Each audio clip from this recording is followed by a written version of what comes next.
계속되는 사도 바울의 기도를 오늘 또 우리가 상고하겠습니다. 믿음으로 말미암아 그리스도께서 너희 마음에 계시게 하시옵고, 이렇게 기도하고 있습니다. 믿음이 무엇이냐? 기독교 강요에서 칼빈은 믿음을 아주 길게 다루고 있는데요, 제가 한번 한 줄로 정리해 본다면 믿음은 성령의 역사로 말미암은 말씀에 감하다. 성령의 역사로 말미암은 말씀에 감하다. 이렇게 한번 정의 내려볼 수가 있어요.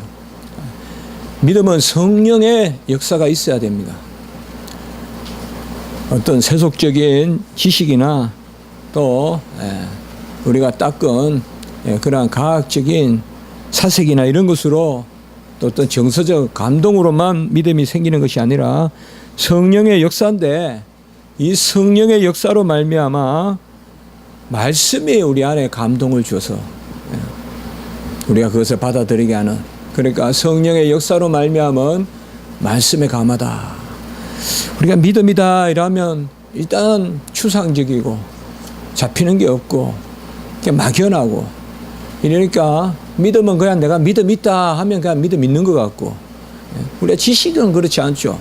모른다 그러고, 지식은 모른다 그러면 겸손이라 그러고, 그리고 믿음은 있다 그러고, 그래서 교묘하게 교만한 사람들이 있어요. 지식은 돼서 제가 뭐합니까 하면서 잘 믿는 척.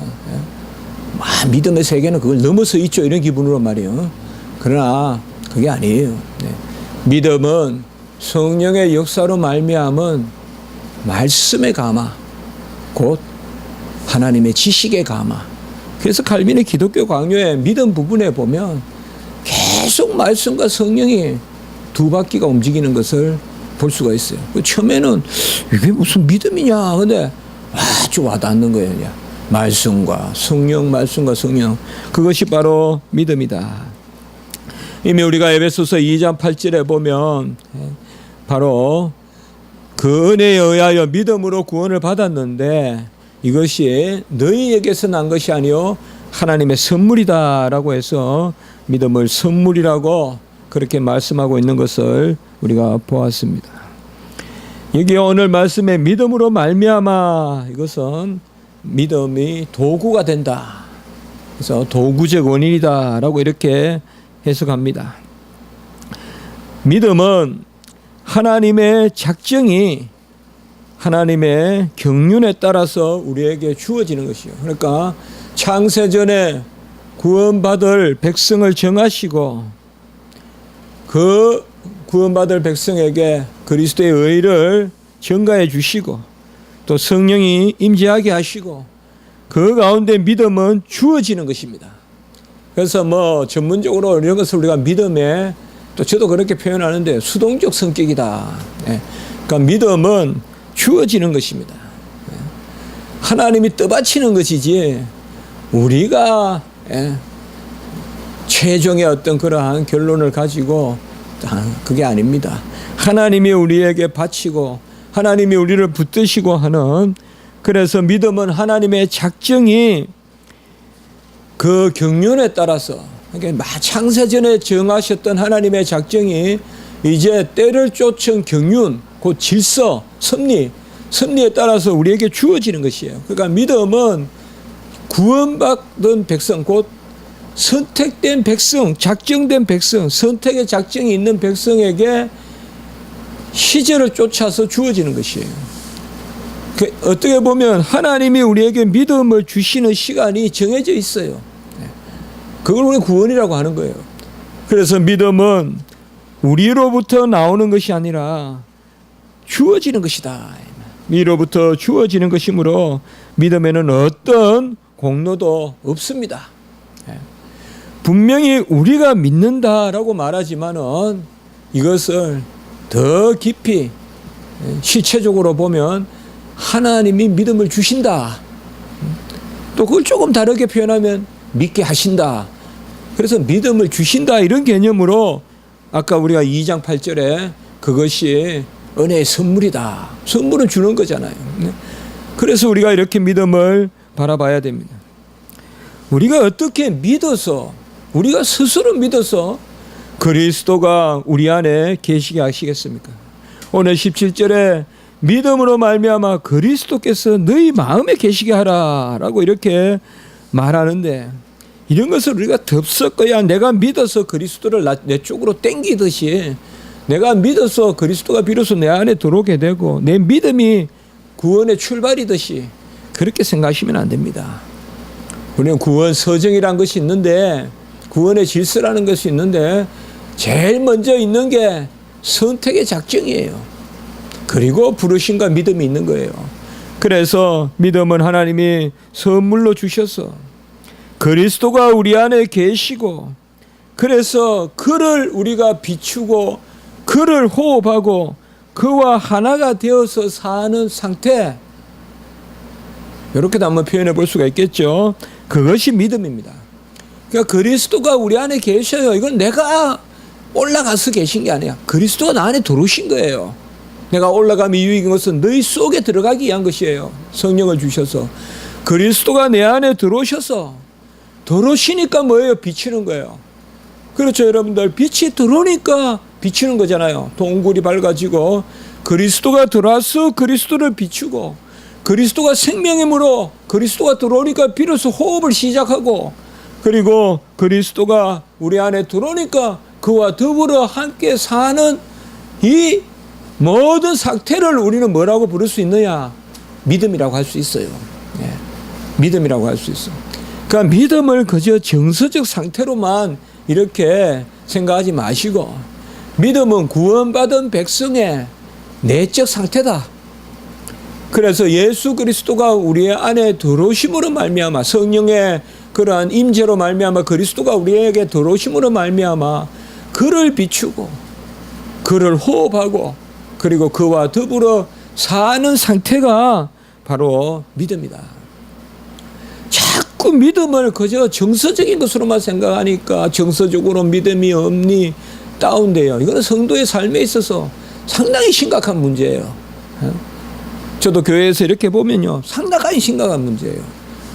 믿음을 어떤 주어진 상태로, 고백으로 믿음을 바라보지 않고, 내가 그냥 내 컨디션에 따라서 믿음이 있니 없니, 예?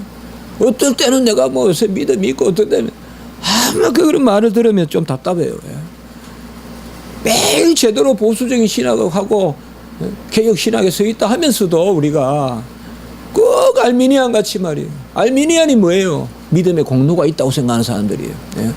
믿음의 출발이 내 성향이라고 보는 사람들이 알미니안들이에요. 예? 우리는 믿음조차도 하나님이 주신 선물이다 이 말이에요. 여기에서 차이가 나요. 알미니안 논쟁이 여기서 시작되는 거예요. 믿음의 공로가 있느냐 없느냐. 이게 아무것도 아닌 막 그렇게 따집니까? 아니에요. 믿음을 어떻게 보느냐에 따라서 괜히 실족하고요. 정말 보면 옆에서 우리가 섬기고 성도들을 이렇게 섬기고 할 때, 또 특별히 우리 청년들이 이렇게 지도할 때 보면 참 답답한 노릇이 그거예요. 자기 정서대로 그냥 좋을 때는 좋다가 그래 뭐 제가 뭘 할 수 있습니까? 제가 뭐 믿음이 있습니까? 믿음. 그게 더 무서운 이야기 같이 들려요. 그게 더. 그래서 먼저 믿음을 우리가 주어진 상태다. 아까 이미 전했지만은 말씀이 성령의 역사로 우리 안에서 가마를 일으키는 그 상태가 바로 믿음이다. 그러니까 믿음을 뚜렷이 정리하고 나가야 됩니다. 이러한 믿음은 오늘 보면 믿음으로 우리가 그래서 그리스도께서 내 마음에 계신다고 이렇게 하지만 이런 것은 표현이에요. 이러니까 우리가 잘 말씀 풀어야 돼요. 믿음으로 말미암아 그리스도가 너희 마음에 계시게 하시었고, 라기보다는 그리스도가 내 안에 계심으로 믿음이 있는 거예요. 이게 동시에 일어나요. 동시에. 그러나 우리는 이걸 동시적으로 표현할 수가 없어요. 믿음으로 회개에 이른다 하지만 회개와 믿음이 동시에 일어나요. 마찬가지로 믿음으로 그리스도가 내 마음에 계시게 한다 하니까 아까 제가 말씀드렸지만 내가 믿어서 그리스도를 뭐 초치하고 내가 그리스도를 불러들이고 그런 게 아니라 이 말이에요.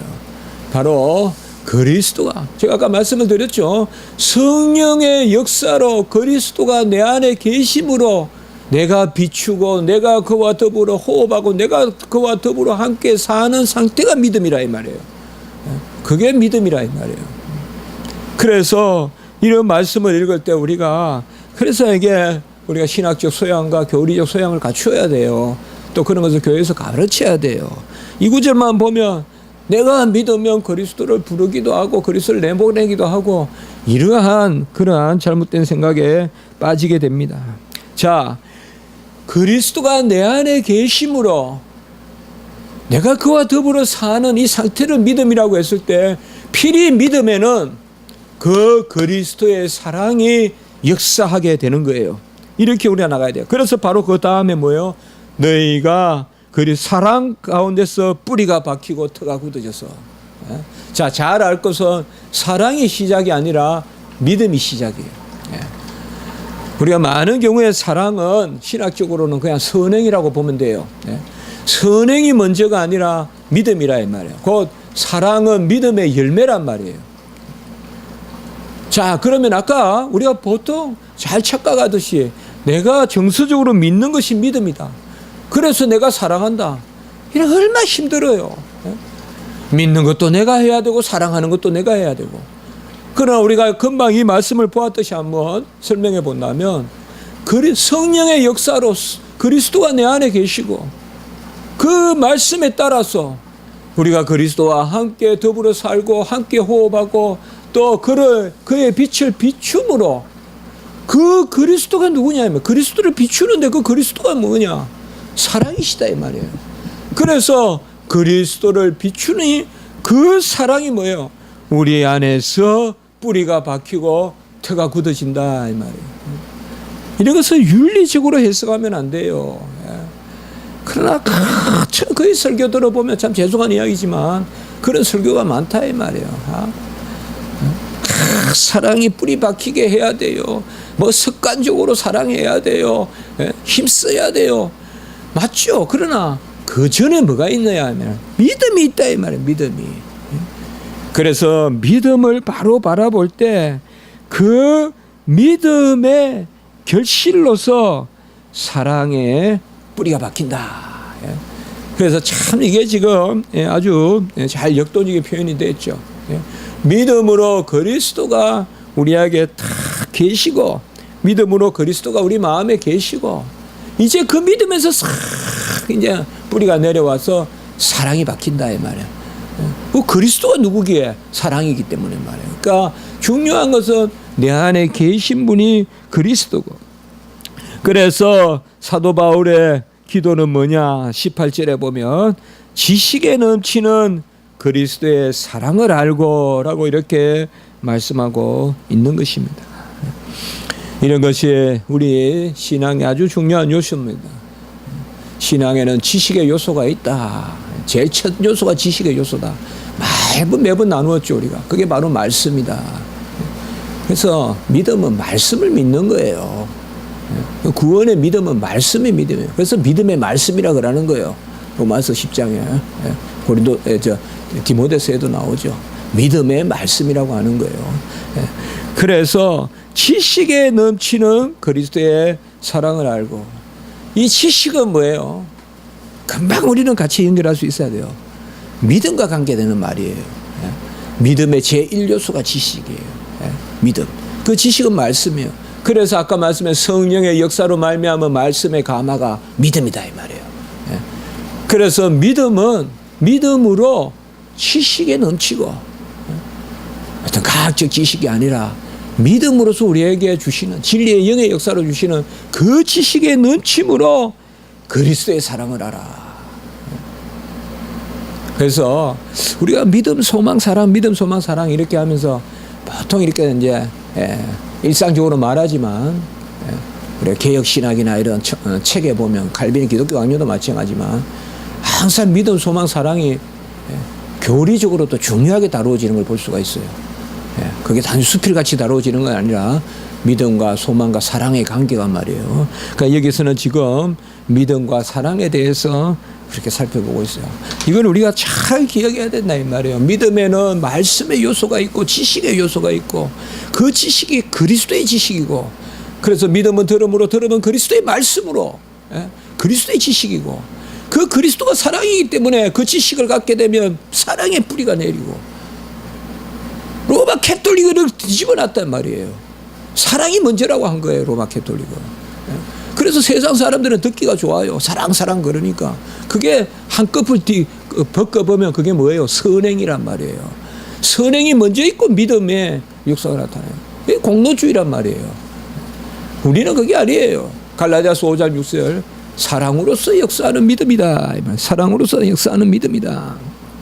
우리가 그런 말씀을 갈라디아서에서 보죠. 갈라디아서 5장 6절에 사랑으로서 역사하는 믿음이다. 우리는 바로 사랑의 결실을 맺는 믿음이다.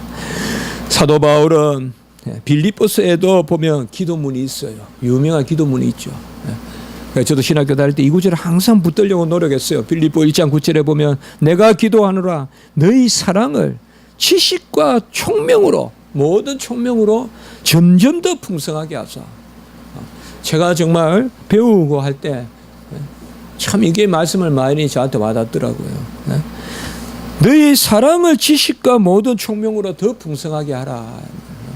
지식과 총명이 있을수록 사랑하라 이거예요. 배워서 남을 정죄하고 배워서 남을 판단하고 하는 것이 아니라 너희 사랑을 지식과 모든 총명으로 점점 더 풍성하게 하라. 그것이 오늘 말씀에도 나오는 것입니다. 알수록 더 사랑해야 되는데요. 참 이런 참 우리가 이게 참 추구해야 될 거 아니에요. 뭐 천독 만독 뭐 책을 읽으면 뭐예요. 사랑하지 못하면 그걸 판단의 도구로 쓴다면 그게 무슨 필요가 있고요. 아주 지식이 있다 그러는데 양철과 같이 그냥 싹싹 베는 말만 하고 사람이 옆에 오지도 못하게 하고 실수 하나 하면 그냥 끝까지 물고 늘어져서 사람 죽이려고 하고 그런 지식이 무슨 지식이 그게 지식이에요 그게. 안 그래요 여러분들? 그건 컴퓨터지. 컴퓨터가 낫지요. 사람이 암만 많이 알아도 뭐 컴퓨터만큼 알겠어요. 컴퓨터 하나 갖다 놓고 사람 갖다 놓고 퀴즈 하면 누가 이기겠어요? 컴퓨터가 이기지. 그런 시대 아니에요 이제. 자판 딱 두면 금방 다 튀어나오잖아요. 그러나 컴퓨터에 없는 사랑이 있다며 사람에게는. 지혜와 모든 총명으로 너희 사랑을 저 풍성하게 하사. 그래서 바로 그리스도의 지식은 그 믿음의 지식은 사랑의 뿌리가 내리고 그 사랑의 어떠함을 여기 또한 풍성함이라는 단어와 같은 말이 나오죠. 10절, 19절에 보면 충만하신 것으로. 그래서 빌립보서 1장 9절과 아주 유사한 말씀이에요. 너희 사랑을 지혜와 모든 충명으로 점점 더 풍성하게 하사. 그래서 참 믿음과 지식과 사랑 이 세 가지가 지금 절묘하게 지금 이 말씀에서 연결되어 있어요. 무슨 조지신학 교리 강좌 시간이 아니라 기도의 말이에요. 기도에. 이런 것이 기도할 내용이에요. 뭐 달라 하기보다 지혜와 모든 총명으로 사랑을 풍성하게 해달라. 그게 지금 사도 바울의 감옥에서의 기도예요. 그리고 여기서도 뭐예요? 믿음으로 그리스도가 내 마음에 오고 그리고 사랑의 뿌리가 박히고 그 사랑이 충만하게 해달라. 결국은 성도가 사랑하는 그 사랑은 어떤 사랑이에요? 충만한 사랑인데 이건 바로 예수 그리스도예요. 은혜와 진리가 충만하신 그 예수 그리스도의 사랑인데 그 너비와 길이와 높이와 깊이가 어떠한 것을 알게 해달라고 말하고 있죠. 우리는 그리스도의 사랑을 모르고는 사랑할 수 없습니다. 그리고 그리스도의 이름으로 사랑해야 되고요.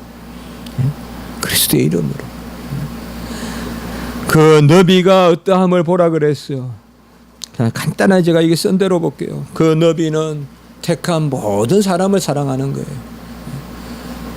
구별 없이 차별 없이 사랑하는 그 너비와 그 길이 영원히 사랑하는 거예요. 그 길이 영원히 사랑하는 거예요. 그 높이 가장 고상한 사랑을 하는 거예요. 하나님의 사랑은 가장 고상한 사랑을 하는 거예요. 그 깊이 우리 속에 들어오시는 사랑이에요. 우리 속을 감찰하고, 우리는 단회적이고 우리는 즉각적이고 우리는 금방금방 눈에 보이는 대로 사랑하지만 하나님의 사랑의 깊이는 끝을 알 수 없는 저 깊은 곳의 사랑을 우리가, 그래서 그 너비와 길이와 높이와 깊이가 이 네 가지 그렇게 생각하면 되겠죠. 그 너비는 모든 택감받은 사람, 그 길이는 영원히, 그리고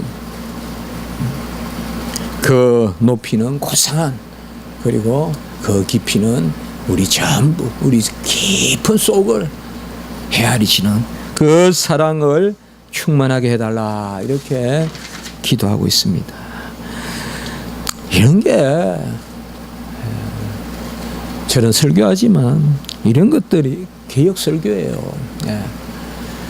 성경이 이미 교리를 말하고 있어요. 삶의 교리예요. 그걸 전하면 되는 거예요, 우리는.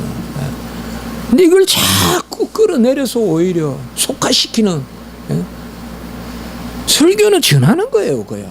제대로도 있는 그대로 전하면 그게 깊은 교리가 되는데 있는 그대로도 안 전하는 거예요.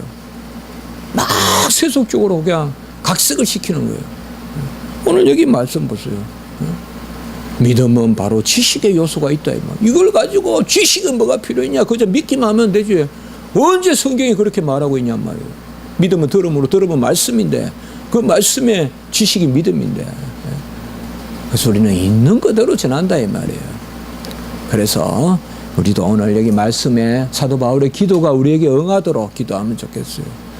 우리가 지식을 가질수록 지혜와 총명이 더할수록 사랑할 수 있도록, 정말 신학을 하는 저는 이게 숙제라고 할 수 있겠죠. 매일 앵무새같이 읊고 그저 책을 보고 옮기고 또 조금 사색한 거 전하고, 과연 사랑이 있느냐 이거죠. 사랑이 있느냐. 어제 뉴스 보니까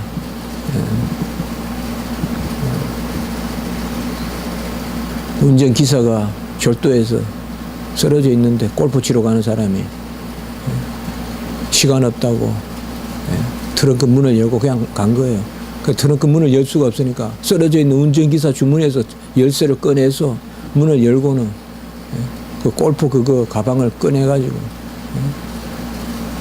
또 옆에 택시 오는 걸 불러서 타고 가고 그 운전기사는 죽었어요. 참 우리 한국 사람들 골프, 저는 골프 한 번 골프장 근처에도 가본 적 없고 팻말도 본 적이 없지만 가서 참 별나게 골프 쳐요. 참 별나요. 한번 기도 드리겠습니다. 거룩하고 자비로우신 하나님 아버지, 지혜와 모든 총명으로 그리스도의 그 사랑의 풍성함을 기도하셨는데, 사도 바울이 기도했는데, 우리도 오늘 말씀과 같이 그 사랑의 너비와 길이와 높이와 또 깊음을 우리가 깨달아 알아 우리도 사랑하는 자리에 설 수 있도록 인도하여 주시옵소서. 오늘 한날 예배 가운데 역사하시옵고 또 주일학교와 모든 순서를 주장하시옵고 우리 성도들 불쌍히 여기시고 복중의 태아로 모든 생명들 지키시고 특별히 어려운 가운데 있는 우리 전도사님도 지켜주시옵소서. 구주 예수 그리스도 이름으로 감사하며 기도드리옵나이다. 아멘. 하늘에 계신 우리